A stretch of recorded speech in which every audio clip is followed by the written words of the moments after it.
So for in class, chapter 2.5, applications of linear equations, our objectives that we covered in class were to apply the point-slope formula to points and determine the slope and equation for parallel and perpendicular lines. We created linear models from applications, which is word problems, and we are now going to estimate linear equations from data points, and we'll handle that in class as well. So the major concepts of this sections are: 1. Applying the point-slope formula. So given a point and a slope, we are able to find a linear equation. The formula is derived from the slope. So for example, we have m is equal to y minus y1 divided by x minus x1. So here x and y can be any number for any points, and x1 and y1 are fixed. To find the slope, right, or the slope formula, the point slope formula, we multiply through by x minus 1. When we do that, we get m times x minus x1 is equal to y minus y1. So that ends up being our point slope formula. So now, if we have a point, x1 and y1, and we have m, the slope, we can then find an equation by solving for y. Our second concept was to determine a slope and equation for parallel and perpendicular lines. So, for parallel lines, we know that m1 and m2 have to be the same. In other words, the parallel lines of two lines have to have the same slope. Therefore, if we have a line and we find the slope for that line, any other parallel line has to have the same slope. For perpendicular lines, if m1 and m2 represent the slopes of two non-vertical perpendicular lines, then m1 is equal to the negative reciprocal of m2. So in other words, m1 is the inverse reciprocal of the second line's slope. Also in this section, we will get to creating linear models for applications, and then we'll estimate linear equations giving data sets. So our first objective is applying the point-slope formula. So in class, we looked at our first point, which was negative 3, 5, and we want to find the equation of a line that passes through that point and has a slope m equals 1. And then we will want a graph as well. So recall, we're going to use the point-slope formula. So we write it down, y minus y1 is equal to m x minus x1. And now we're just going to plug in the points and the information. So we have y minus 5 is equal to a minus 1 times x minus a minus 3, which is b plus 3. And so now we have y minus 5 is equal to a minus x minus 3. So now we'll add 5 to both sides of the equation so we can solve for y. And here we get y is equal to a negative x plus 2. So in this particular case, we will have graph A. And for graph A, we see that We have a y-intercept at 2. I don't know whether you can see this very well or not. And if we go down 1 and over 1, we have the next point, right? But we can also solve for what? The x-intercept. So we're going to let 0 is equal to a minus x plus 2, which means that negative 2 is equal to a negative x. So x is 2, so we can put it down here. We're going to go down 1 and over 1 again, and we'll get to there. And so here's our line. So our line goes right through these points here. And so there is our line. So now I would like you to pause the video and I would like you to try to find the equation of a line that passes through the 2 points. Remember in class what we did is the first objective when we have 2 points is first to find the slope and then put it into the point-slope formula to find the equation. Why don't you go ahead and pause and try to do this.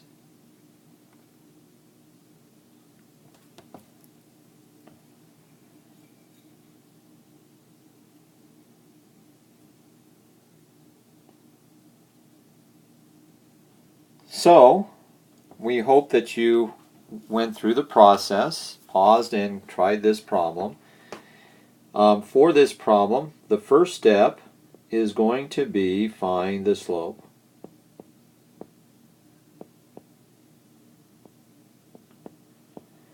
And so we know how to do that. M is equal to 6 minus a minus 1 divided by 4 minus 2. And so we get 6 plus 1 over 2, which is 7/2. So that's our slope for the line passing through both of these points. Now I want to find the equation. So I use the point-slope formula.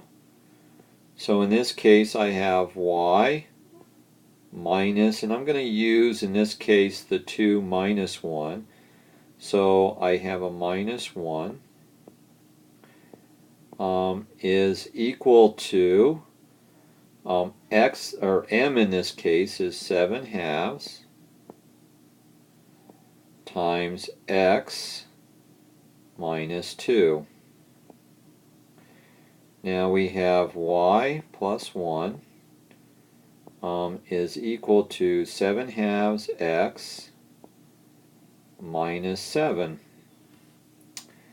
And so now we solve for y, and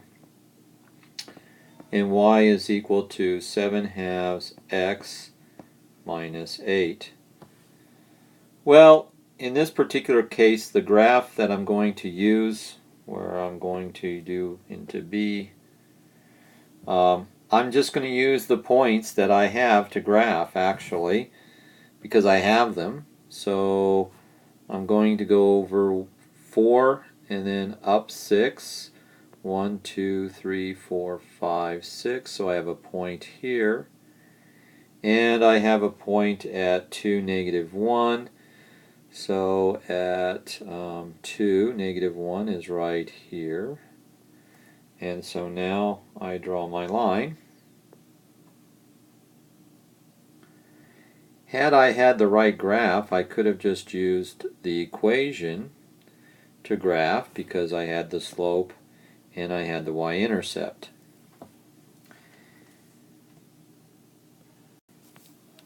So our next idea is to determine the equation of parallel and perpendicular lines. So now I know that for perpendicular lines, my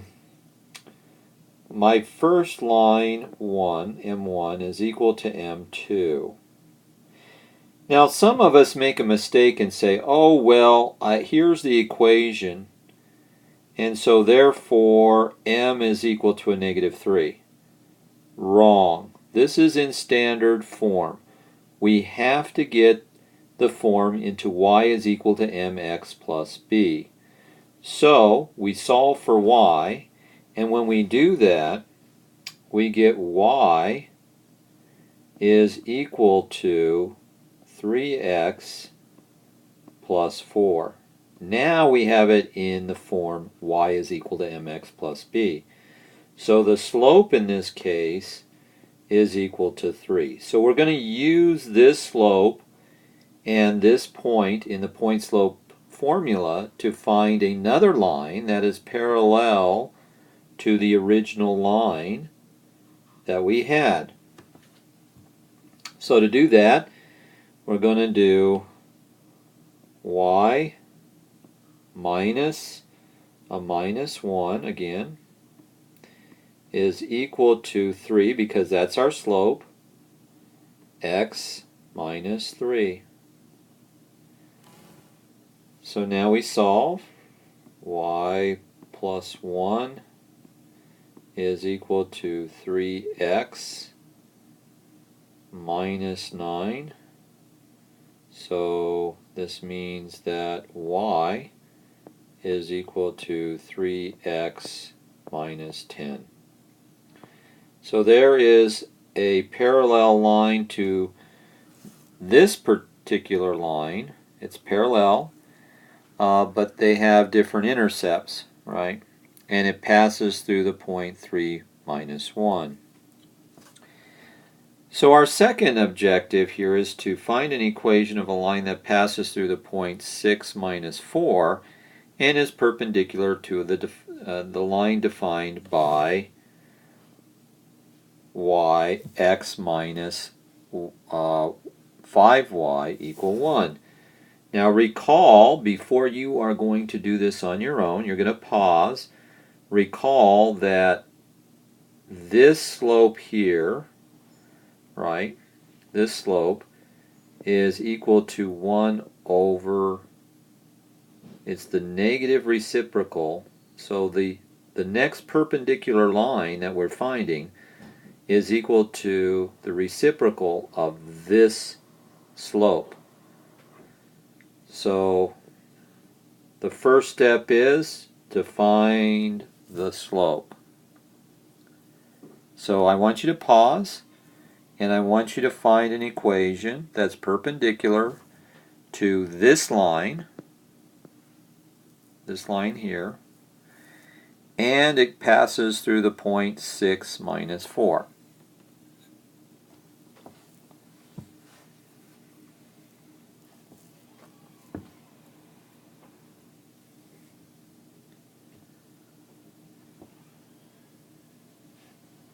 Okay, so you've tried it. The first step is, of course, to find the perpendicular slope. So I have to solve the equation 5y is equal to a minus x plus 1.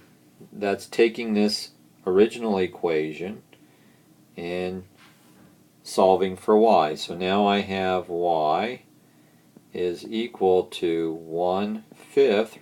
Notice that the negatives go through, x minus 1/5. Well, the important part here is that m is equal to 1/5, but the new equation is going to have a different m. It's going to have the m perpendicular is equal to a -5. It's the inverse negative. So this is the one we're going to use for the next equation.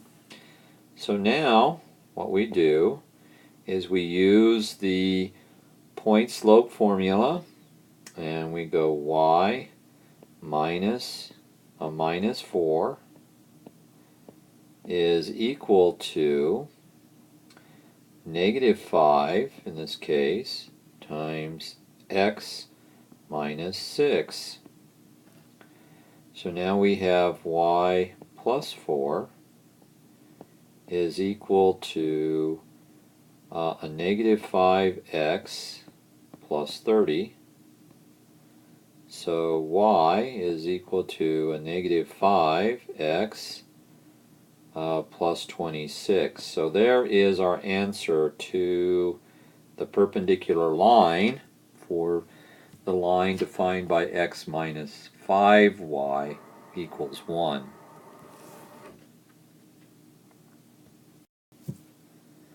The next idea that we talked about in class was to create linear equations or functions from applications. So I looked at problem number 57 on page 55, and in this problem it says a salesperson makes a base salary of $400 per week plus a 12% commission on sales. It says write a linear function to model the salesperson's salary S of x for x dollars in sales. Well, we have a fixed amount of $400, and then we have a non-fixed amount of 12% on commission sales, right? So we break this up. We say S of x is equal to $400 plus 12%, and we put it in decimal points, right? 0.12 times x sales, right? So that seems rather straightforward. And now it says evaluate S8000 and interpret the meaning in the context of the problem. Well, first of all, the 8,000 represents the sales that the salesperson made during the week. So S of 8,000 is equal to 400 plus 0.12 of 8,000. And this is equal to 400 plus 960, which is $1,360. So this salesperson made $1,360 based on the $8,000 sales. So now I want you to pause the video and I want you to try problem number 58 on page 255 that talks about at a parking garage in a large city, the charge for parking consists of a flat fee of $2 plus $1.50 per hour. So I would like you to pause and try this particular problem.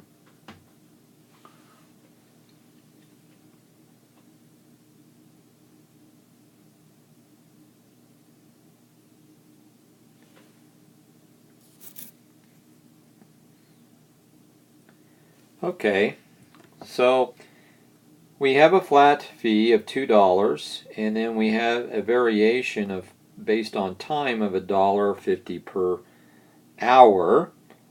So when we write the linear function p of t, we get $2 plus 150 times t. So there's our function. And then it says evaluate 1.6 and interpret the meaning in the context of this problem. So in this particular case, p times 1.6 is equal to $2 plus 1.5 times 1.6. So this is equal to $2 plus 2.4, which is equal to $4.40. So we're paying $4.40 for an hour and let's see, 0.6 of an hour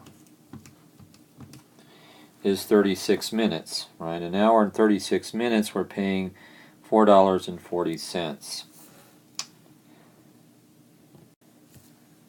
So the next idea that comes in this chapter is we're modeling some additional information. We're modeling cost revenue, and profits. So we're looking at page number 67 on page 256, and it says a small business makes cookies and sells them at the farmer's market. The fixed cost for the use of a health department approved kitchen and rental space at the farmer's market is $7.90 per month.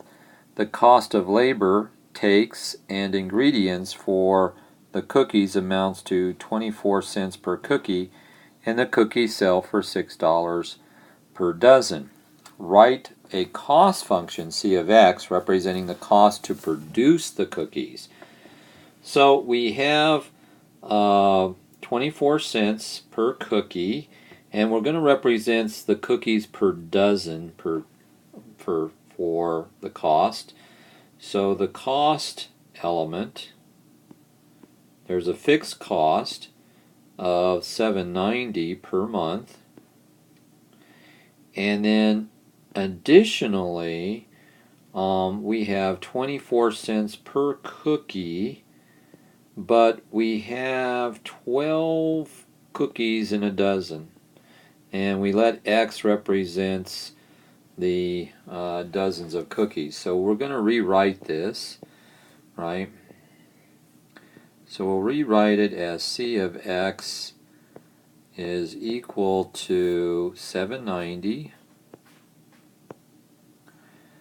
plus 2.88 x, and this x is in the dozens of cookies sold. So part B says write a function that represents the revenue, R of x. So the R of x is, well, I sell them at $6 per dozen. So R of x means that my revenue coming in is just $6 times x. And now on part C it says write a profit function for selling the cookies. So P of x is equal to the revenue, R of x, minus the cost, right? And so in this case, we have P of x is equal to 6x minus 790 minus 2.88x, and now we can combine terms. So now we can get P of x is equal to 3.12x, I believe, minus 790, right? So 288 minus, so we got the 312 by 6 minus 288. So now it says determine the number of cookies in dozens that need to be sold to make a profit. So to make a profit, it has to be greater than 0, right? So P of x has to be greater than 0. So what I'm going to do is I'm going to set this equation up to be 0, what it is to break even. 3.12x minus 790. And now I solve for x. So now I get 790 is equal to 3.12x, and this means that x is equal to, let's see, 5, well, it's 253.2 about, right? So in other words, we need to to make a profit, we need to at least sell 250. X has to be greater than, right? X has to be greater than 254 dozen. So now question E says if 150 dozen cookies are sold in a month, how much money will the business gain or lose? And so now we evaluate P at 150. And this is equal to 3.12 times 150 minus 790. And we lose about this much money. We lose $322. So we need to sell more than that. So our final objective is to estimate a linear equation from data set. And in problem number 73 on page 258, a table gives the number of calories and the amount of cholesterol for each selected fast food hamburgers. So here's our table, and we're going to let x in this case to be calories. So the x variable data is calories, so I'll put x as calories, and my y variable is cholesterol. So we're going to show you a graph of the data using a scatter diagram in the next slide. So we'll show you how that is done in Excel. We'll also show you how to do it in class on the TI 83 and 84.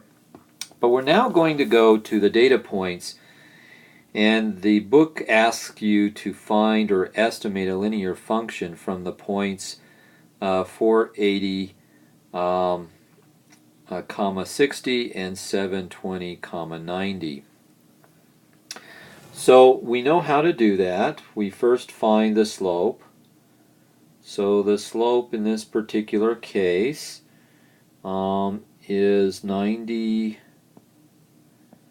minus 60 divided by 720 minus 480.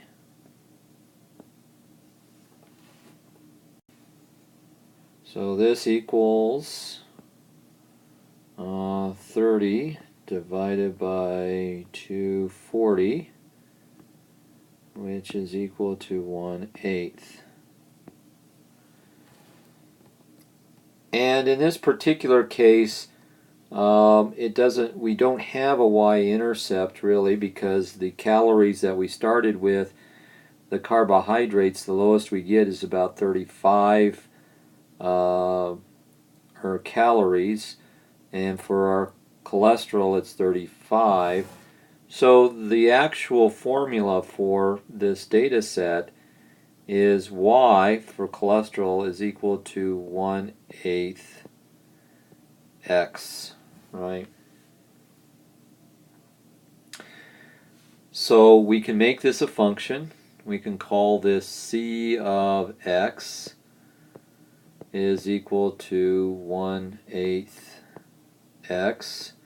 So for each calorie x, we get 1/8 of milligrams of cholesterol.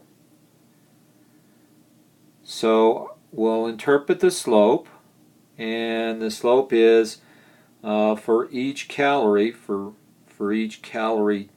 of the hamburger, we have 1/8 milligrams of cholesterol. And so it says use this model to estimate or predict the amount of cholesterol for a hamburger with 650 calories. So here we have C of 650 is equal to 1/8 times 650. And this is going to be 81.25, so milligrams.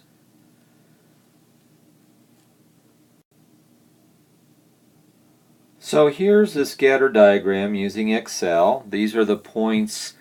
Calories are our x variable, and our y variable is the cholesterol. And if you go and put the data in Excel, in the first column, in the A column, you would put the X values from the table, and for the Y values in the table, you would put the cholesterol. And then at the top of Excel, there's something called Insert button. You go over to Insert, and at the top of the menu screen, there's something called Charts. And you go down to Charts to where they have scatter diagrams, and there you add data. Once you click that, you can right click and add data, and then it gives you the option to add the X data and then the Y data of the table, and you end up with this scatter diagram. If you notice that for calories of 650, which we calculated, our estimate is about right here. So if we go right up here, we stated that based on a line that we calculated 1/8, we got a point that was right here. This was our predicted value that we got when we said that if the hamburger calories were 650, we predicted that we would have a cholesterol of 81.25 milligrams of cholesterol. So that's how that works.